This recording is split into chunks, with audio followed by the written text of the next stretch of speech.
அகில மீடியா நேயர்களுக்கு வணக்கம். இன்றைய உலகத்தின் முக்கிய செய்திகள். முதலில் தலைப்புச் செய்திகள். ஈக்வடாரில் அதிகரிக்கும் போதைப்பொருள் கடத்தல், 5 உயிரிழப்பு. மன்னராட்சி கோரி நேபாளத்தில் பிரம்மாண்ட பேரணி. ஆஸ்திரேலியாவில் 5 லட்சத்துக்கும் மேற்பட்ட சமூக ஊடக கணக்குகள் நீக்கம். ஈரானின் உள் விவகாரத்தில் தலையிடும் அமெரிக்கா, உயர்மட்ட தலைவர்கள் பரிசீலனை. உக்ரைன் மீது ரஷ்யா ஒரே வாரத்தில் 1100 ட்ரோன்களால் தாக்குதல், ஜெலன்ஸ்கி குற்றச்சாட்டு. லெபனானில் ஹிஸ்புல்லா ஆயுத கிடங்கு மீது இஸ்ரேல் தாக்குதல், மீண்டும் வெடித்த மோதல். கிரீன்லாந்தில் ஐரோப்பிய படைகளை குவிக்க திட்டம், டிரம்பின் ஆக்கிரமிப்புக்கு பேச்சுக்கு பதிலடி கொடுக்க பிரிட்டன், பிரான்ஸ் தீவிரம். அமெரிக்கா மற்றும் இஸ்ரேல் மீது குற்றச்சாட்டு, ஈரான் அதிபர் மசூத் பெசஸ்கியான் தெரிவிப்பு. ஈரானுக்கு ஆதரவாக களமிறங்கிய சீனா. வெனிசுலாவின் தற்காலிக ஜனாதிபதி டொனால்ட் ட்ரம்ப் தொடர்பான விரிவான செய்திகள். ஈக்வடாரில் 5 பேர் கொடூரமாக கொலை செய்யப்பட்டுள்ள சம்பவம் பெரும் அதிர்ச்சி ஏற்படுத்தியுள்ளது. தென் அமெரிக்க நாடான ஈக்வடாரில் கடந்த சில ஆண்டுகளாக போதைப்பொருள் கடத்தல் மற்றும் அது தொடர்பான குற்றங்கள் அதிகரித்து கொலைகள் இடம்பெற்று வருகின்றன. இந்த நிலையில் மனாபி மாகாணத்தில் உள்ள சிறிய மீன்பிடி துறைமுகமான புயர்டோ லோபேஸில் உள்ள ஒரு சுற்றுலா கடற்கரையில் 5 பேர் கொடூரமாக கொலை செய்யப்பட்டுள்ளனர். சம்பவ இடத்திற்கு வந்த போலீசார் இந்த கொலை குறித்து விசாரித்து வருகின்றனர். மேலும் இது இரு போதைப்பொருள் கடத்தல் கும்பலிடையே ஏற்பட்ட மோதலின் விளைவாக இந்த கொலைகள் அரங்கேற்றப்பட்டிருக்கலாம் என்று போலீசார் தெரிவிக்கின்றனர். நேபாளத்தில் மார்ச் மாதம் தேர்தல் நடைபெற உள்ள நிலையில் மன்னராட்சிக்கு ஆதரவு தெரிவித்து அங்கு மாபெரும் பேரணி இடம்பெற்றுள்ளது.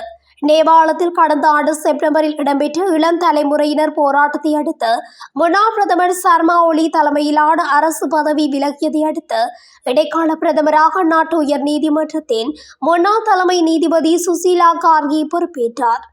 இந்நிலையில் அந்நாட்டில் நிலவி வரும் அரசியல் ஸ்திரமற்ற தன்மை, ஊழல், பொருளாதார மந்தநிலை ஆகியவற்றுக்கு ஒரே தீர்வு மன்னராட்சி மட்டுமே என கூறி ஆயிரக்கணக்கான மக்கள் திரண்டு அந்நாட்டு தலைநகர் காத்மாண்டுவில் நேற்று பிரமாண்ட பேரணியை நடத்தினர். ஆஸ்திரேலியாவில் சிறுவர்களுக்கான சமூக ஊடக தடை காரணமாக சுமார் 5,44,000 கணக்குகள் மெட்டா நிறுவனத்தினால் தடை செய்யப்பட்டுள்ளதாக தெரிவிக்கப்பட்டுள்ளது.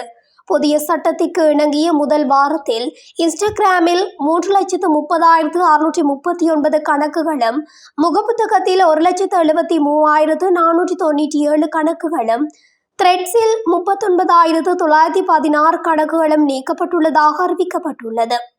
ஆஸ்திரேலியாவில் 16 வயதுக்குட்பட்ட சிறுவர்கள் சமூக ஊடகங்களை பயன்படுத்துவதற்கு எதிராக நடவடிக்கை எடுக்கப்பட்டுள்ளது. உலகம் முழுவதும் உன்னிப்பாக கண்காணிக்கப்படும் இந்த தடை தீங்கு விளைவிக்கும் உள்ளடக்கம் மற்றும் வழிமுறைகளில் இருந்து சிறுவர்களை பாதுகாக்க அவசியம் என்று வலியுறுத்தப்படுகின்றமை குறிப்பிடத்தக்கது. ஈரானில் பொருளாதார நெருக்கடி காரணமாக 500க்கும் மேற்பட்டோர் உயிரிழந்துள்ள நிலையில் தற்போதைய நிலைமைகள் தொடர்பில் டொனால்ட் ட்ரம்பின் அரசாங்கம் பரிசீலித்து வருவதாக தகவல் வெளியாகியுள்ளது. ஈரானில் கிட்டத்தட்ட 500 போராட்டக்காரர்கள் மற்றும் 48 பாதுகாப்பு பணியாளர்களின் இறப்புகளை சரிபார்த்துள்ளதாக அமெரிக்காவை தளமாக கொண்ட மனித உரிமைகள் ஆழ்வரர் செய்தி நிறுவனம் குறிப்பிட்டுள்ளது. அதே நேரத்தில் இறப்பு எண்ணிக்கை மிக அதிகமாக இருக்கலாம் என்று சந்தேகிக்கப்படுகிறது. ஈரானில் அரசுக்கு எதிராக போராடுபவர்கள் மீது கடுமையான நடவடிக்கை எடுக்கப்படும் என அந்நாட்டின் இராணுவம் அறிவித்துள்ளது. அத்துடன் அரசாங்க ஆதரவு பேரணிகளில் கலந்து கொள்ளுமாறும் மக்களுக்கு அழைப்பு விடுக்கப்பட்டுள்ளது. இதற்கிடையே ஈரானில் நடைபெறும் போராட்டங்களில் தலையிட உள்ளதாக ட்ரம்ப் எச்சரித்துள்ளார். இந்நிலையில் இது தொடர்பில் ட்ரம்ப் நிர்வாகம் பரிசீலித்து வருவதாக தகவல் வெளியாகியுள்ளது. இருப்பினும் எவ்வாறான விடயங்கள் தொடர்பில் பரிசீலிக்கப்படுகிறது என்பது தொடர்பில் எந்த தகவலும் வெளியாகவில்லை. ரஷ்யா மற்றும் உக்ரைன் இடையே நடந்து வரும் போரானது 4ஆம் ஆண்டை நெருங்கியுள்ளது. நேட்டோவில் சேரும் முடிவை உக்ரைன் கைவிடக் கோரியும் இராணுவ நடவடிக்கை என்ற பேரிலும் ரஷ்யா போரில் ஈடுபட்டு வருகிறது. உக்ரைனுக்கு ஆதரவாக அமெரிக்கா, ஜெர்மனி உள்ளிட்ட நாடுகள் ஆயுதங்கள் மற்றும் நிதியுதவியை வழங்கி வருகின்றன. ரஷ்யாவுக்கு நட்பு நாடான வடகொரியா இராணுவ தளபாடங்கள் மற்றும் வீரர்களை அனுப்பி மறைமுக உதவி செய்கிறது. போரால் பெண்கள், குழந்தைகள், வீரர்கள் என இரு தரப்பிலும் ஆயிரக்கணக்கில் பலியாகியுள்ளனர். லட்சக்கணக்கானோர் பாதிக்கப்பட்டுள்ளனர். லட்சக்கணக்கானோர் வீடுகளை விட்டு அடைக்கலம் தேடி வேறு இடங்களுக்கும் தப்பியோடியுள்ளனர். இந்நிலையில் உக்ரைன் ஜனாதிபதி ஜெலன்ஸ்கி செய்தியாளர்களிடம் பேசும்போது, உக்ரைன் மீது ரஷ்யா கடந்த வாரத்தில் 1100 ட்ரோன்களை கொண்டு தாக்குதல் நடத்தியது என குற்றச்சாட்டை கூறியுள்ளார். இதன்படி வான்வெளியே 890க்கும் மேற்பட்ட குண்டுகளை வீசியும், குறுகிய ரக, நடுத்தர ரகம் என பல்வேறு வகையான 50க்கும் மேற்பட்ட ஏவுகணைகள் வீசியும் தாக்குதல் நடத்தியுள்ளது. இராணுவ நோக்கம் இல்லாத எரிசக்தி உட்கட்டமைப்புகள், குடியிருப்புகள், கட்டிடங்கள் மீதே இந்த தாக்குதல்கள் நடந்தன என அவர் வேதனையுடன் கூறியுள்ளார். எங்களுடைய மக்களுக்கு மின் இணைப்பு வசதி, வெப்பம் மற்றும் குடிநீர் விநியோகம் ஆகியவை கிடைப்பதற்காக இரவு பகலாக பணியாளர்கள் வேலை செய்து வருகின்றனர்.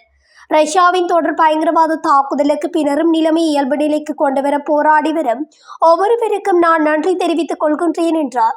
உக்ரைனின் பல்வேறு பகுதிகளில் கடந்த சனிக்கிழமை இரவில் ரஷ்யா நடத்திய தாக்குதலில் 2 பேர் பலியாகியுள்ளனர். 15 பேர் காயமடைந்தனர். அதற்கு முன்தினம் இரவில் நடந்த தாக்குதலில் தலைநகர் கீவில் மட்டுமே ஆம்புலன்ஸ் ஊழியர் உட்பட 4 பேர் கொல்லப்பட்டதாகவும் தெரிவித்துள்ளார். காசாவுக்கு எதிராக இஸ்ரேல் நடத்தி வரும் தாக்குதலுக்கு எதிர்ப்பு தெரிவித்து லெபனானில் உள்ள ஹிஸ்புல்லா அமைப்பினர் இஸ்ரேலை தாக்கி வருகின்றனர். இதற்கு இஸ்ரேலும் பதிலடி கொடுத்து வருகிறது. லெபனானின் தெற்கே சமீப மாதங்களாக ஹிஸ்புல்லா உறுப்பினர்களின் செயல்பாடுகள் கண்டறியப்பட்டு அவர்களின் தளங்கள் மீது இஸ்ரேல் பாதுகாப்படையினர் தாக்குதல் நடத்தி அளித்துள்ளனர். இது பற்றி இஸ்ரேல் ராணுவம் வெளியிட்டுள்ள செய்தியில், தெற்கு லெபனானில் ஹிஸ்புல்லா அமைப்பின் பல்வேறு ராணுவ தளங்கள் கண்டறியப்பட்டுள்ளன. சமீப மாதங்களாக அவற்றில் ஆயுதங்கள் பதுக்கி வைக்கப்பட்டிருப்பது தெரிய வந்துள்ளது. இந்த தளங்களில் ஹிஸ்புல்லா அமைப்பைச் சேர்ந்தவர்களின் நடவடிக்கைகள் கண்டறியப்பட்டன. இஸ்ரேல் மற்றும் லெபனான் இடையான புரிந்துணர்வை அத்துமீறும் வகையில் இந்த ஆயுத கிடங்குகளில் ஹிஸ்புல்லா உறுப்பினர்களின் செயல்கள் இருந்தன என்று தெரிவித்துள்ளது. கடந்த 2024ஆம் ஆண்டு நவம்பரில் இருந்து இஸ்ரேலுக்கும் லெபனானுக்கும் இடையே போர் நிறுத்த ஒப்பந்தம் அமலில் உள்ளது. எனினும் லெபனானில் ஹிஸ்புல்லா அமைப்பின் நடவடிக்கைகளும் தொடர்ந்து கண்காணிக்கப்பட்டு வருகின்றன. இதுவரை 400க்கும் மேற்பட்ட ஹிஸ்புல்லா அமைப்பினர் கொல்லப்பட்டதுடன் அவர்களுடன் தொடர்புடைய தளங்களை இலக்காக கொண்டு 100க்கும் மேற்பட்ட தாக்குதல்கள் நடந்துள்ளன. இவ்வாறு போர் நிறுத்தத்தை மீறியும் இஸ்ரேல் ஹிஸ்புல்லா மீது தாக்குதல் நடத்துவது கண்டிக்கத்தக்கது என்று பல உலக நாடுகளும் இஸ்ரேலுக்கு எதிராக கண்டனத்தை வெளியிட்டு வந்த நிலையில், ஆனாலும் இஸ்ரேல் போர் நிறுத்தத்தை மீறி தாக்குதல் நடத்தி வருகின்றமை குறிப்பிடத்தக்கது. இதனால் மத்திய கிழக்கில் மீண்டும் ஒரு மோதல் வெடித்துள்ளது தெரிவிக்கப்படுகிறது.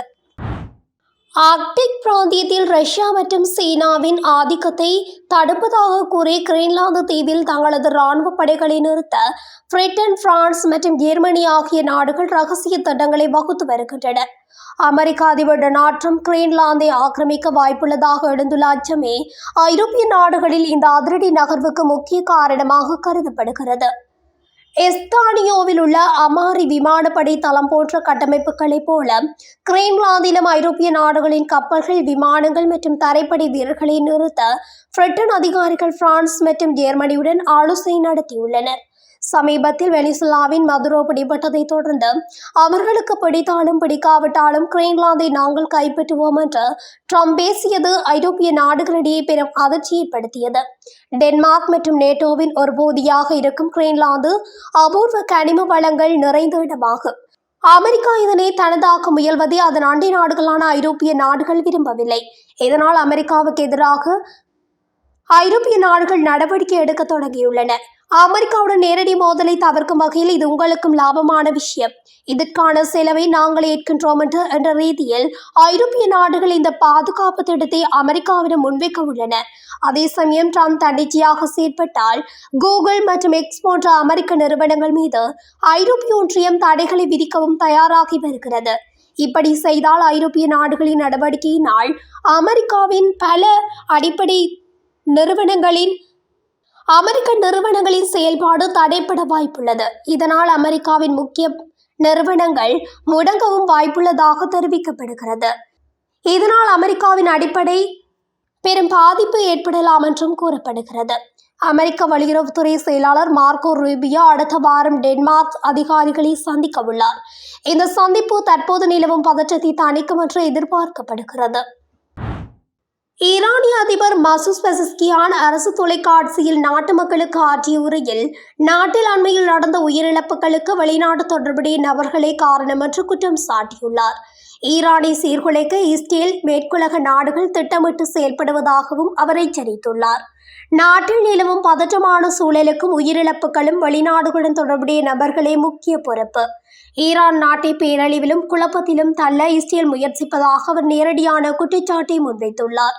நாட்டின் இறையாண்மையை பாதுகாப்பதில் ஈரான் உறுதியாக இருப்பதாகவும் சீர்குலைவு முயற்சிகள் முறியடிக்கப்படும் என்றும் அவர் வலியுறுத்தினார்.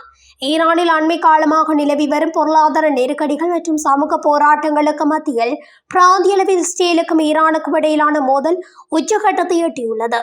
குறிப்பாக மத்திய கிழக்கில் ஈரான் ஆதரவு அமைப்புகள் மீது நடத்தப்படும் தாக்குதலுக்கு பதிலடியாக ஈரானும் இஸ்ரேல் மீது குற்றச்சாட்டுகளை அடுக்கி வருகின்றமை குறிப்பிடத்தக்கது. அத்துடன் அமெரிக்கா ஈரான் மீது ஏதேனும் தாக்குதலை தொடங்கினால் அதற்கு பதிலடியாக மத்திய கிழக்கில் உள்ள அமெரிக்க இராணுவ தளங்கள் மற்றும் இஸ்ரேல் மீது இதன் தாக்குதல் நடத்தும் என்று ஈரான் சபாநாயகர் முகமது பாகர் கலிஃபாப் கடுமையாக எச்சரித்துள்ளார். ஈரானில் தற்போது நிலவி வரும் பதற்றங்களுக்கு மத்தியில் அமெரிக்கா இஸ்ரேலுக்கு இவ்வாறான எச்சரிக்கை ஈரான் விடுத்துள்ளது. நாடுகளின் உள்விவகாரங்களில் வெளிநாட்டு தலையீட்டை சீனா மீண்டும் எதிர்க்கின்றது. அதாவது மேற்குலக நாடுகள் ஈரான் மீது உள்விவகாரங்களில் தலையிடுவதாக குற்றச்சாட்டு முன்வைக்கப்பட்டுள்ளது. ஈரானிய தலைமைக்கு ஆதரவளிக்கும் விதமாக சீனாவின் வெளியுறவு அமைச்சகம் ஒரு அறிக்கையை வெளியிட்டது. அதில் அமெரிக்கா போன்ற மற்ற நாடுகளின் உள்விவகாரங்களில்